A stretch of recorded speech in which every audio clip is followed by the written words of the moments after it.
everybody, welcome back to my channel. Today I wanted to talk a little bit about how the COVID-19 pandemic has affected me.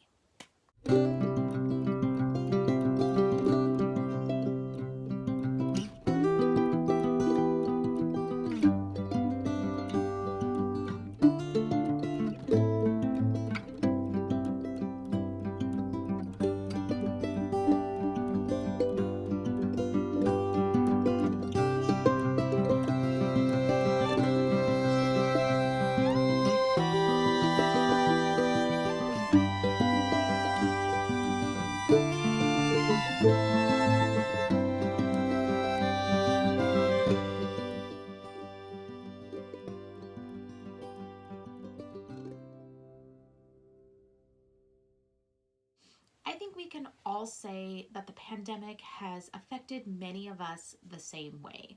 So I don't want to go into like food store shortages and loss of jobs because that didn't affect me. And just the fear of getting sick. I don't want to go into any of those kind of things. I want to really talk specifically on how the pandemic has affected me as a visually impaired person and a guide dog user. I kind of wanted to do this, I guess, a little bit chronological. And so, first I want to start off with just the technology aspect of what the pandemic has done. Um, I went from working in an office where all of my equipment was, I had Zoom text on my work computer, I had my CCTV, I had my pen friend, where I had everything that worked. We had it all set up. I had fine tuned it in the 9 months prior to the pandemic. It all worked great, and I knew exactly how it worked. And when the shelter in place, or Oregon called it the stay home, stay safe, governor's, executive order came out, it had a line item in there where if at any way possible the employees were to work from home, and the church I work for took that into, account. We were keeping our doors locked, minimizing people in our building. So, me working from home was not a huge stretch, and a lot of the things I could do, I did from home. I did work 1 day a week in the office because I knew I had to connect with pastors and, church members, video production team, have access to a printer, things like that that I just didn't have access to at home. So, the church orchestrated getting all of us set up with a remote access program, but that just led into more problems with access with assistive technology. I had to get a new computer that worked with, the current system. And, that was fine. But then, my Zoom Tech software, it was out of date for that system. So it didn't exactly work right. And, just the thing about ghosting into a system and not being able to use my like audio settings and having to learn how to read emails and how to read documents, through a Zoom or a ghosting program, was a big process, and it wasn't always easy, and I've figured it all out now. But it takes more steps than just hitting the hotkey to read your email. It takes usually copying the email and pasting it into a word processing program of some kind, and then hitting your hotkey to be able to use it. Um, it was just a little bit more time consuming, and it took time to be able to figure out how exactly I was to do my job and be able to do it efficiently. I brought home my CCTV because I figured I would need it more in my home office versus my work office, and I do have a portable one in the office at work. But that led 1 day a week where I didn't have my big CCTV that I used.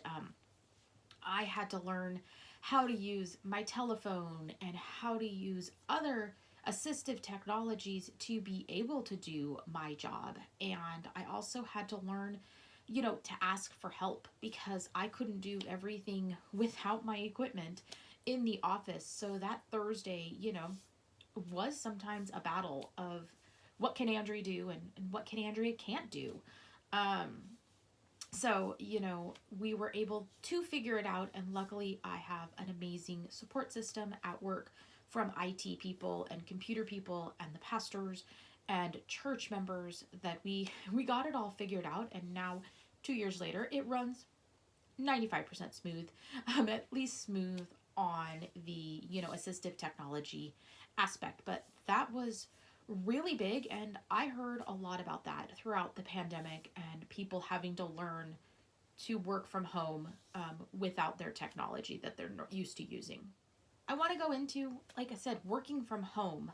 This again is a huge thing in general, but for visually impaired guide dog users, working from home meant that we were stuck in our house. We were, not always having access to where we would walk normally. So in my case, I work in a different town than where I live. Where I live is more or less in the country. It's in a little small town, very little walking areas. And so most of my walking areas were now cut off because I was only in the office 1 day a week. So we dealt with, Bali getting bored because she had been given access to just unlimited walking areas. And now all of a sudden, we didn't have those at home and we had to be creative. But then, also we were used to going places independently, going to, the little mini mart down the street or doing things like that. And, we couldn't do that on our normal day at home. But then also, the pandemic made it very scary to be in stores. And it was just working from home is very different, both mentally and physically, on a guide dog team. And, we had to be creative in boredom and mental health because I kind of already went into it going into stores. Now, there's all of these 6-foot markers on the floors. They're all different, and that was a huge struggle in the beginning, especially for a guide dog team who may have not had vision. Thankfully, I had vision. I could see the markers, but the markers weren't always the same from store to store, and they're still not. Some of them had lines, some of them had X's, some of them had circles. It was really hard, and for something that's consistent, say they were all a line or a circle, you could start training your dog to stop on those if you had like a sighted helper to help you. But because they were all different, guide dogs don't always like generalize markings on the floor for what they are. Over the 2 years, Bali has kind of gotten used to the markers because I can see them and I stop on them. But that led into her thinking she needed to stop every single time on a marker.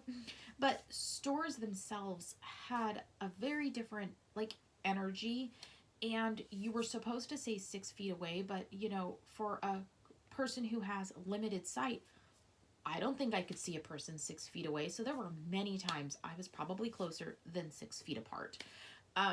And that fear in regards to being closer than 6 feet apart.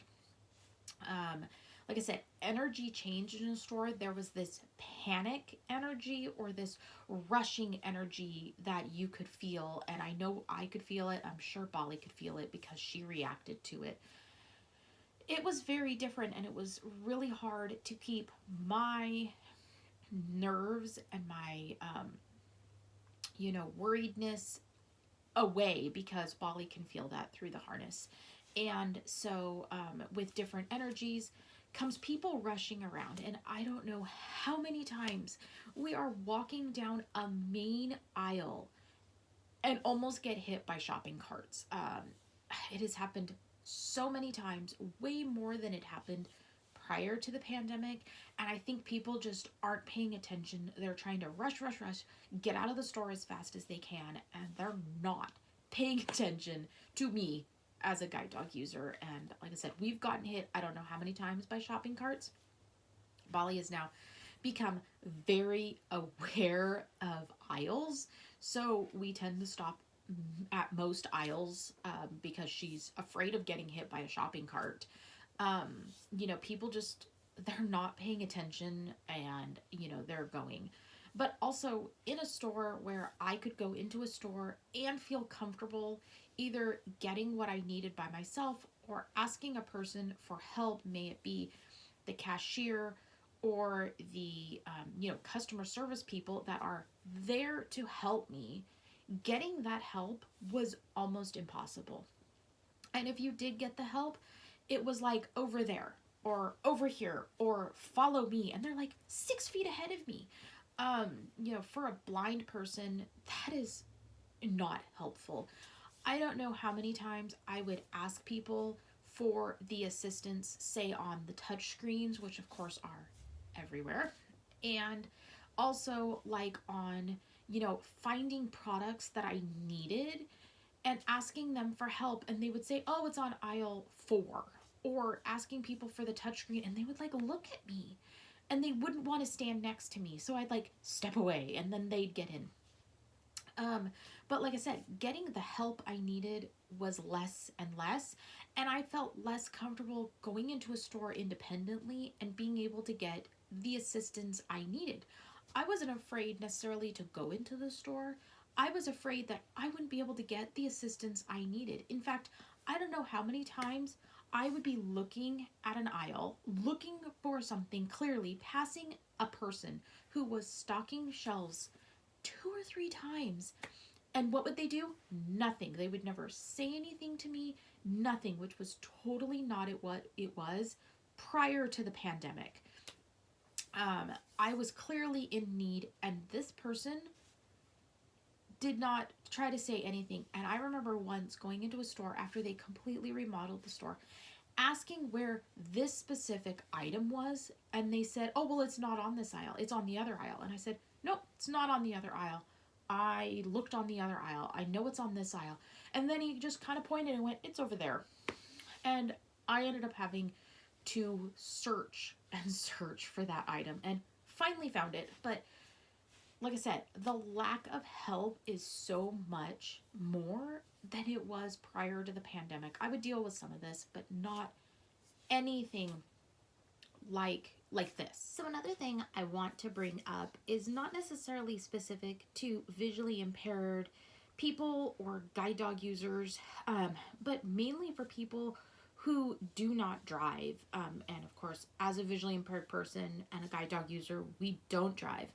But that means we rely on public transportation, paratransit, and, rideshare companies.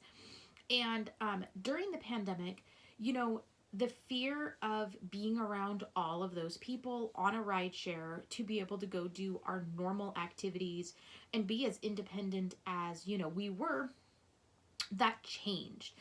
Even some paratransit companies, the way they did things changed.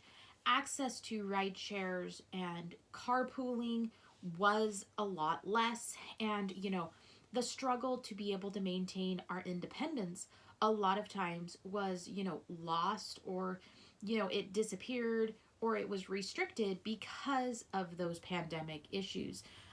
It was seen all over the place, and, where we used to feel safe getting on the bus and being independent, again, because of the pandemic, and we don't have the ability to just be in our cars and go drive to go get some fast food or go to, do things like that.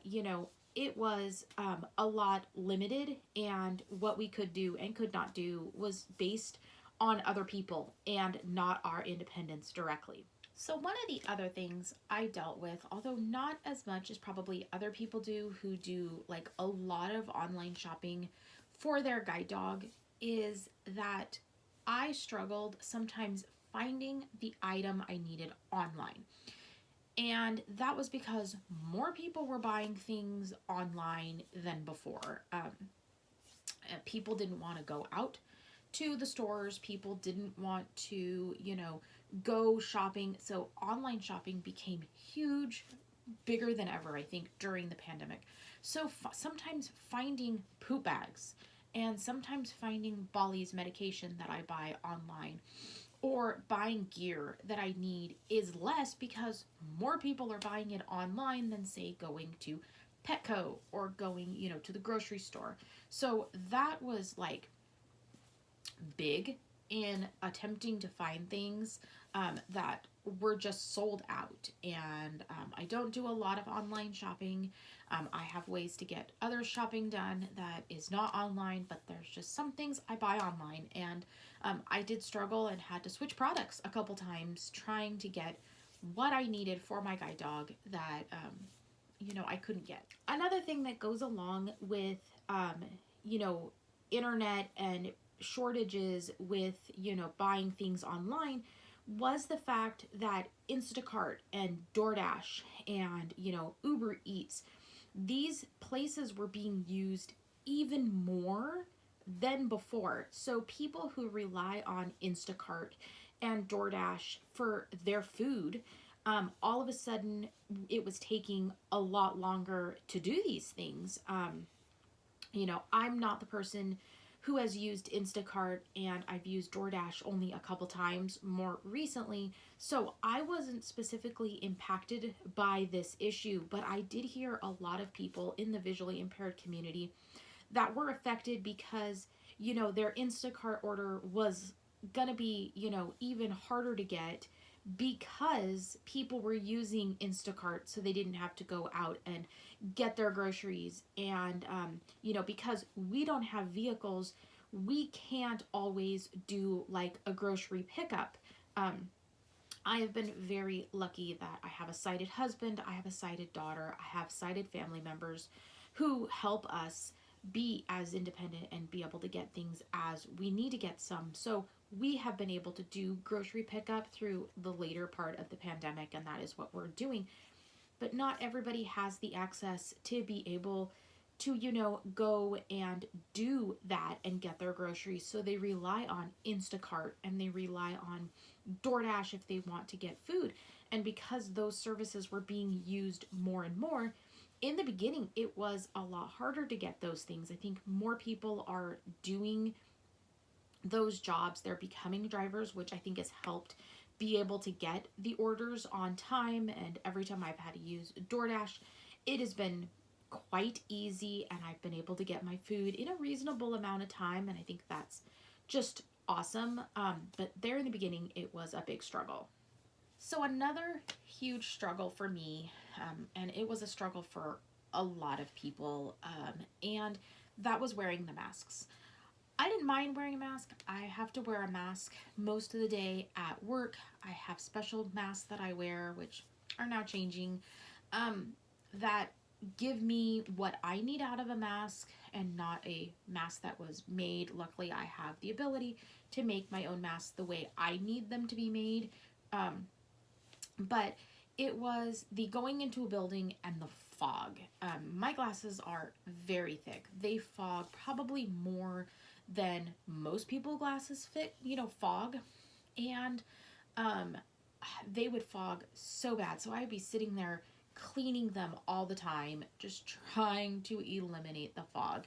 And I know this isn't something that, is abnormal because almost everybody who wears glasses deals with glasses fog or, mask fog. I mean, it happens all the time. But I just kind of feel like with me and my limited vision, I was then limited to even more than I was before, where I went from, 2200, I was down to basically nothing. And that was a huge struggle because although Molly does her job and she's really good, when I need to look for something or, people aren't paying attention to us, we struggle with that. And I know it's not like everybody else, but, we're all dealing with glasses fog. It just felt like mine was a bit more just because of the way my glasses are made and the way my vision is.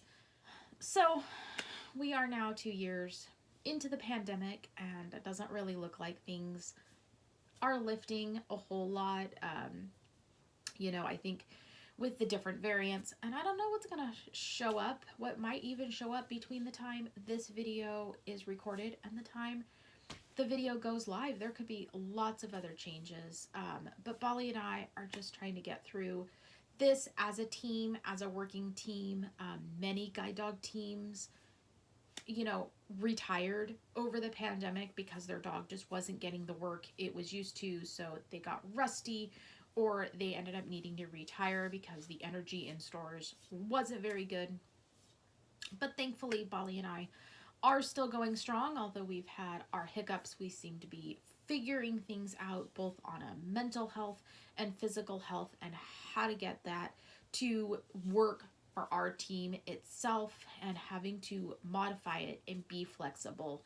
And so far, we seem to be doing good and getting through those hurdles, and still working, which I can't count my blessings anymore, because I don't know what I'd do if Bali felt the need to retire during a high peak of the pandemic. But for right now, we are doing good, and we are just asking everybody to continue to stay safe with the COVID-19 pandemic, and it now being 2 years.